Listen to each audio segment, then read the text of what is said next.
Welcome back. This is 11th physics in second volume, unit 6, gravitation. So last class நம்ம வந்து some features of gravitational force நம்ம பார்த்தோம். நிறைய condition பார்த்தோம். ஒரு 6 கண்டிஷன் பார்த்தோம் லாஸ்ட் வீடியோவில். ஸோ அந்த கண்டிஷன் படி கரெக்டாக இப்போ இன்றைய காலகட்டத்தில் கிராவிடேஷனல் ஃபோர்ஸ் நடந்துகிட்ருக்குது. Okay, the next Newton's universe law இருக்கு இல்லையா, யூனிவர்ஸ் லா ஆஃப் கிராவிடேஷன் இருப்பாங்க, அதனுடைய இன்வர்ஸ் ஸ்கொயர் லா நம்ம பார்க்க போகிறோம். நியூட்டன்ஸ் இன்வர்ஸ் ஸ்கொயர் லா, அதாவது இன்வர்ஸ்னால் எதிர்மறைன்னு சொல்கிறது, எதிர்மறை இருமடி விதி அப்படின்னு சொல்லலாம் தமிழில்.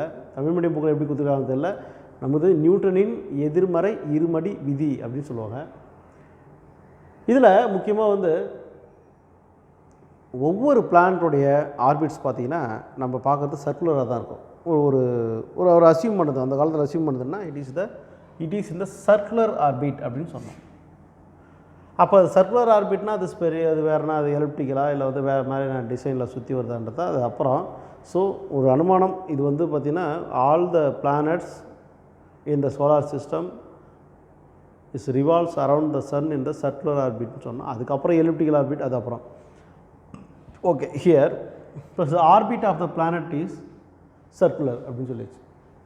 ஸோ அப்போ சர்க்குலர் பார்த்ததுன்னா கண்டிப்பாக அங்கே ஆசிலரேஷன் இருக்கும், சென்ட்ரிபிட்டல் ஆசிலரேஷன் இருக்கும் நிச்சயமாக. ஏன்னா because it circulate towards the centre of the, that means centre of the point, that means sun, சூரியனை மையமாக வச்சு தான் அது சுற்றி வருதுன்றதுனால அங்கே வந்து சென்ட்ரிபிட்டல் ஆசிலரேஷன் இருக்கும். அதாவது மைய நோக்கு முடுக்கம் இருக்கும், கண்டிப்பாக அங்கே மைய நோக்கு முடுக்கம் இருக்கும்.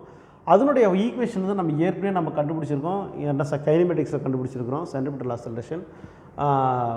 அதனுடைய வேல்யூ பார்த்திங்கன்னா ஆசிலரேஷன் ஈக்குவல் டு v²/r அப்படின்னு கண்டுபிடிச்சோம். v²/rன்னு கண்டுபிடிச்சோம். இங்கே v என்பது வெலாசிட்டி.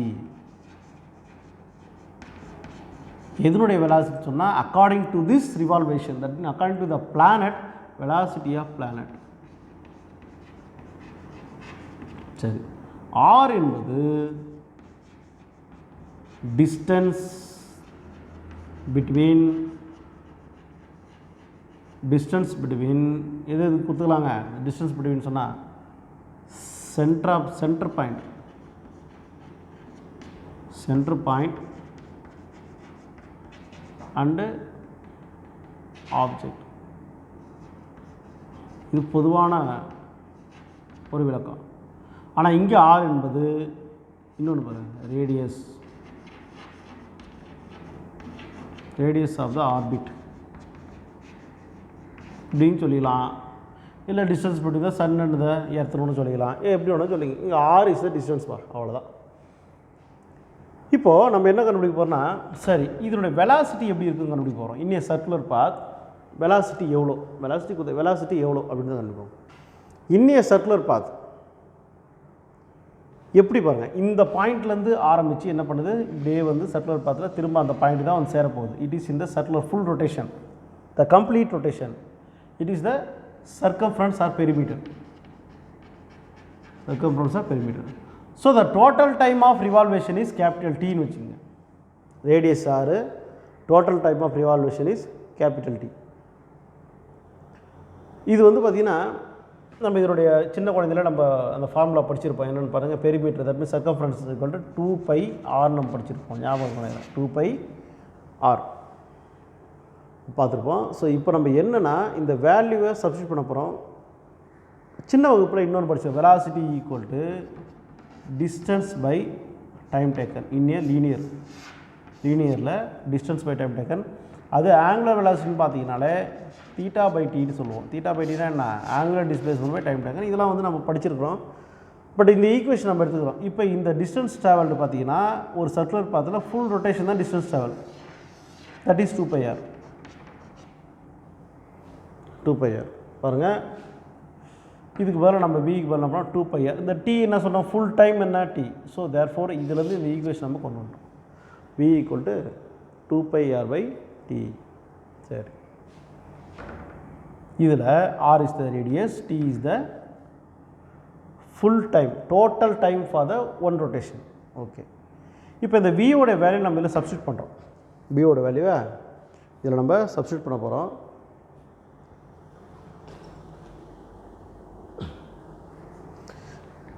இந்த வியோட வேல்யூ நம்ம எப்படி சப்ஸ்டியூட் பண்ண பாருங்கள். ஏ ஈக்குவல் டு மைனஸ், இங்கே மைனஸ் விட்டாச்சு, மைனஸ் ஆஃப் அந்த வி ஸ்கொயருக்கு பதில் எல்லாத்தையும் ஹோல் ஸ்கொயர் பண்ணி நம்ம சப்ஸ்டியூட் பண்ணிவிடுங்க. பண்ணிவிட்டு தென் இப்போ நம்ம ஸ்கொயரை உள்ளே ஸ்கொயர் பண்ண போகிறோம். உள்ளே ஸ்கொயர் பண்ண என்ன வரும்? இப்போ இங்கே எழுதுகிற பாருங்க, 2 square pi square R square by T square. இது எப்படி எழுதலாம்? 4 by square R square by T square. இதுதான் வந்திருக்கும் இல்லையா? இப்போ இந்த டி ஸ்கொயர் மேலே இருக்கிற டிவைடர் டி ஸ்கொயர் நம்ம கீழே வந்துடுது. இப்போ therefore 4 by square T square divide by R into T square. இப்போ இந்த ஆறு ஆயிடுச்சு, ஆறில் இங்கே ஒரு ஆறு கேன்சல் ஆகிடுச்சு. Remaining therefore A equal to ஃபைனலாக நம்ம எழுத போகிறது 4 by R square, 4 by square R by T square. இப்படி எல்லாம் A equal to 4 by square R by T square அப்படின்னு நம்ம எழுதிக்கலாம். இதுதான் ஃபைனல் டச். ஸோ வெலாசிட்டியினுடைய வேல்யூவை சப்ஸ்டியூட் பண்ணி நம்ம போட்டுட்டோம். There is a minus, I forgot that minus இருக்குது, மைனஸ் போட்டுருக்கோம். இப்போது நியூட்டன் செகண்ட் லா என்ன சார் சொல்லுது? According to the Newton second law சொல்லுது, என்ன சொல்லுது? எஃப் ஈக்குவல் டு எம்ஏன்னு சொல்லுது. Newton second law F equal to M A. இப்போ நம்ம அதை நம்ம சப்ஸ்டியூட் பண்ண போகிறோம். எப்படி சப்ஸ்டியூட் பண்ண போகிறோம்? எஃப் ஈக்குவல், இந்த ஏவோடைய வேல்யூ இருக்கு இல்லையா, இந்த ஏவோடைய வேல்யூ, இந்த வேல்யூவை இங்கே சப்ஸ்டியூட் பண்ணுறோம். பண்ணால் எஃப் ஈக்குவல் டு இந்த இதில் இருக்கிற மைனஸ், பொதுவான மைனஸ் போட்டாச்சு. ஏற்கனவே அங்கே எம் இருக்குது, ஓகே, அது கூட மல்டிப்ளை பண்ணுங்கள். 4 இந்த பை ஸ்கொயர், இந்த 6, அப்புறம் இந்த இங்கே இருக்கிற M divide by T square. எப்படி வந்து புரிஞ்சுருக்கணும்னு நினைக்கிறேன். இது எப்படி வந்திருக்குன்னா எஃப் ஈக்குவல் டு, இது final equation, F equal to M into 4 by square R by T ஸ்கொயர்னு வந்திருக்கும்.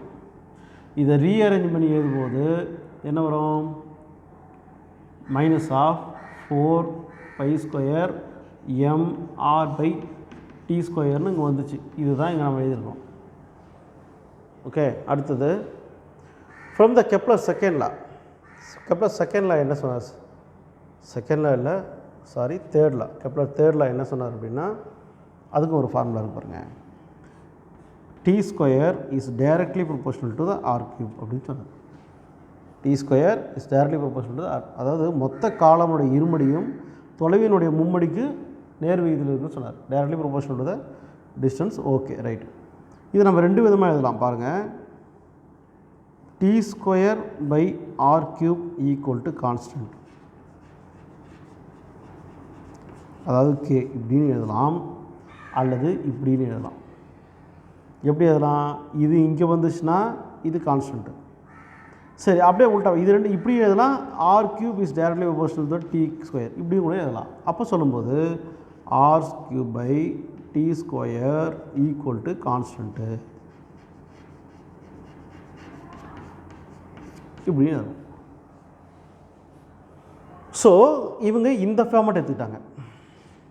ஓகே, இப்போ இதை என்ன செய்கிறாங்க அப்படின்னா, இதுலேருந்து என்ன கொண்டு வராங்க அப்படின்னா, இந்த ஈக்குவேஷனுக்கு முன்னாடி இப்போ பாருங்கள், இந்த இங்கே வந்து ஆர் பை டி ஸ்கொயர்னு ஒரு ஃபார்மேட் இருக்குது. இதை நம்ம கேன்சல் பண்ணணும். அதுக்காக ஆர் கியூப் எப்படி எடுத்துருன்னா R into R square divide by T square equal to constant கேன்னு எடுத்துக்கிறாங்க. ஓகே, ஆர் இன்ட்டு இந்த டாட் போடலாம், இன்ட்டுவே போடலாம், ஆர் இன்ட்டு டி ஸ்கொயர். இப்போ பாருங்கள், தேர்ஃபோர் அப்படியே இந்த ஈக்குவேஷன் வந்து பாருங்கள். Therefore R by T square equal to K இங்கே இருக்குது, கான்ஸ்டன்ட் கே இருக்குது, அந்த ஆர் ஸ்கொயர் கீழே போயிடுச்சு. இதுதான் ஃபைனல் டச், முடிஞ்சு போச்சு. ரைட். ஸோ இந்த வேல்யூவை இந்த ஃபோர்ஸ் ஈக்குவேஷனை சப்ஸ்டியூட் பண்ண போகிறோம். R by T square equal to K by R. அப்போ இங்கே ஆர் பை டி ஸ்கொயர் போல் நம்ம என்ன செய்ய போகிறோம்? கே பை ஆர் ஸ்கொயரை சப்ஸ்டியூட் பண்ண போகிறோம். So therefore F equal to, according to the formula there is a minus 4 pi square m, அந்த r by t ஸ்கொயருக்கு பதிலாக k by r ஸ்கொயர் நம்ம சப்ஸ்டியூட் பண்ணியிருக்கோம். ஸோ இது ஒரு ஈக்குவேஷன். ஓகே, இங்கே நெகட்டிவ் சைன் எதை இண்டிகேட் பண்ணுது? இது வரைக்கும் புரியுது நினைக்கிறேன். திரும்ப சொல்ல பாருங்கள். ஆர் கியூப் பை டி, இது அக்கார்டிங் டு த கெப்லர்ஸ் தேர்டில் நம்ம அரேஞ்ச் பண்ணிட்டோம், கான்ஸ்டன்ட்னு சொல்லிட்டோம். இந்த ஆர் கியூபை ரெண்டாக பிரிக்கிறோம். ஆர் இன்ட்டு ஆர் ஸ்கொயரை பிரித்து அந்த ஆர் ஸ்கொயர் இங்கே கொண்டு வந்தால் கே பை ஆர் ஸ்கொயர் ஆகிடும், ஆர் பை டி ஸ்கொயர். அப்போ இந்த ஈக்குவேஷனில் கூட ஆர் பை டி ஸ்கொயர் பதிலாக நம்ம கே பை ஆர் ஸ்கொயரை நம்ம சப்ஸ்டியூட் பண்ணியாச்சு. Okay right. இப்போது இந்த கான்ஸ்டன்ட் இதெல்லாம் 4π² கேலாம் கான்ஸ்டன்ட் தான். சரிங்க, இப்போ வாங்க இதில் நெகட்டிவ் சைன் ஏற்கனவே நம்ம சொல்லிட்டோம். இந்த force experience by the centre towards the centre அப்படின்னு நம்ம சொல்லிட்டோம். அதை ஓகே விட்டுருங்க. ஸோ பை நியூட்டன் தேர்டில் என்ன சொல்கிறோம்? For every action there is equal opposite reaction நம்ம சொல்லியிருப்போம். அங்கே சொன்னது தான் அந்த ஃப்யூச்சரில் நம்ம சொன்னோம் இல்லையா, அதே தான். The force between the sun and earth. அப்போ என்ன அர்த்தம்னா, சன்னு வந்து எர்த்துக்கு ஃபோர்ஸ் கொடுக்குது, எர்த்து எக்ஸ்பீரியன்ஸ் பண்ணுது. அதுவும் அதே மாதிரி எர்த்து வந்து சன்னுக்கு ஈக்குவல் ஃபோர்ஸ் இருக்குது ஆப்போசிட் சைடில், அதுவும் வந்து சன்னு வந்து எக்ஸ்பீரியன்ஸ் ஆகுது. இது ரெண்டுமே ஈக்குவல் ஃபோர்ஸ் அப்படின்றாங்க. சரி, இப்போ mass of the sun is also exerted and experience the force. எவ்வளோ பெரிய மாஸாக இருந்தாலும் கொடுக்குற ஃபோர்ஸை வந்து அக்செப்ட் பண்ணி எக்ஸ்பீரியன்ஸ் பண்ணுது. ஸோ இதில் நம்ம விட்டு நோக்கும்போது, இதில் இந்த ஃபார்மேட்டில் இந்த ஃபார்முலாவில் நம்ம விட்டு நோக்கும்போது எதெல்லாம் கான்ஸ்டன்ட் எடுக்கிறாங்கன்னா 4π² கே வந்து அதுக்கு பதிலாக gravitation into mass of the sun, sorry mass of the earth போட்டு போகிறாங்க. இப்போ இந்த எம் இது எதனுடைய மாசு அப்படின்னு நம்ம கம்பேர் பண்ணோம்னா it is the mass of the sun. ஏன்னா ரெண்டு ஆப்ஜெக்ட் சன்னு எர்த்து, இதனுடைய மாஸ் கேபிட்டல் எம், இது ஸ்மால் எம் எடுத்துக்கிட்டாங்க. ஸோ ஃப்ரம் இஸ் இன்சைட் விட்டு நோக்கும்போது இந்த கான்ஸ்டன்ட் அது கான்ஸ்டன்ட் வந்து 4π² கேவை கேன்சல் பண்ணிவிட்டு கிராவிடேஷனல் கான்ஸ்டன்ட்டை நம்ம இன்க்ளூட் பண்ணுறோம். ஆனால் இதிலேருந்து நம்ம வந்து இப்போ இதுதான் ஃபைனல் ஈக்குவேஷன், F = ஆஃப் அந்த ஈக்குவேஷன் போல் GM. இது என்ன ஈக்குவேஷன் முதல்ல இருந்தது? F F எல்லாமே வெக்டார்.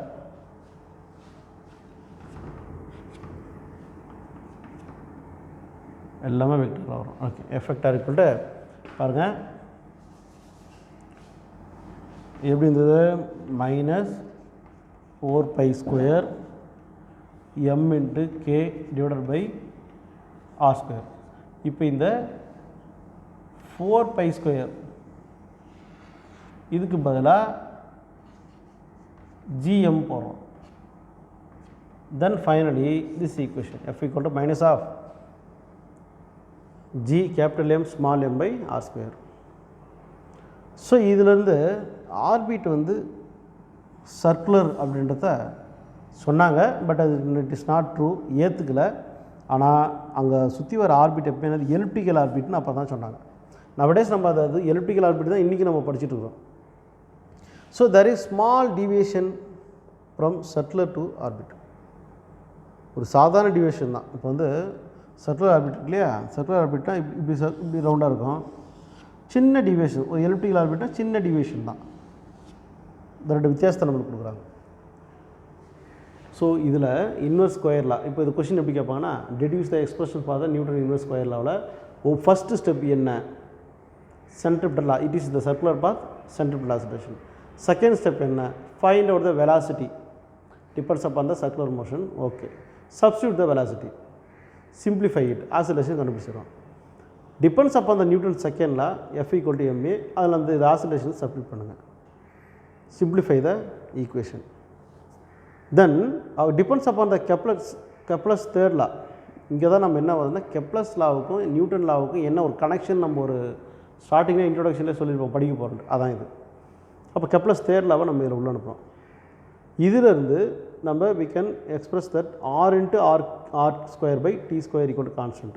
அப்போ r by t² equal to k by r²னு போட்டோம். அப்போ r by t²க்கு பதிலாக நம்ம என்ன பண்ணோம், k by r² போட்டு ஈக்குவேஷனை கொண்டு வந்துட்டோம். ஓகே, ஸோ இதில் நெகட்டிவ் சைன் என்ன? Attractive force towards the centre சொல்லிட்டோம். நியூட்டன் தேர்ட் லா படி சன் எர்த்து சன்னுக்குள்ள ஃபோர்ஸை பற்றி நம்ம சொன்னோம். மாஸ் ஆஃப் த சன் எப்பவுமே வந்து மாறக்கூடிய வாய்ப்பு இல்லை, பட் ஃபோர்ஸ் ஈக்குவல் ஃபோர்ஸ் தான் அக்செப்ட் பண்ணிக்குது. அதனால் 4π² கொஞ்சம் விட்டு நோக்கி பார்க்கும்போது 4π² கே 3 கான்ஸ்டன்ட்டு. அதுக்கு பதிலாக ஏன்னா உங்களுக்கு தெரியும் mass of the sun also constant, gravitational constant also constant. So இது ரெண்டுத்தையும் நம்ம என்ன பண்ணுறோம், அதில் 4π² கேக்கு பதிலாக நம்ம சப்ஸ்டியூட் பண்ணிக்கிறோம். சப்ஸ்டியூட் பண்ணி ஈக்குவேஷனை ஃப்ரேம் பண்ணுறோம். Finally effect R equal to -gm capital M by g capital M small m by r². So orbit வந்து எப்பவுமே வந்து சர்க்குலராக தான் இருக்குதுன்றத அது உண்மைன்னு நம்பிக்க முடியாது, உண்மை கிடையாது. It is the elliptical orbit. ஒரு சின்ன ஒரு டீவியேஷன் தான் அந்த ஆர்பிட்டுக்கும், சர்க்குலர் ஆர்பிட்டுக்கும் எலிப்டிக்கல் ஆர்பிட் சின்ன ஒரு டீவியேஷன் தான். ஸோ இது வரைக்கும் இது ஒரு 5 மார்க்லேயோ 3 மார்க்லேயோ கேட்குறது வாய்ப்பு இருக்குது. தேங்க்யூ ஃபார் வாட்சிங் திஸ் வீடியோ. தேங்க்யூ.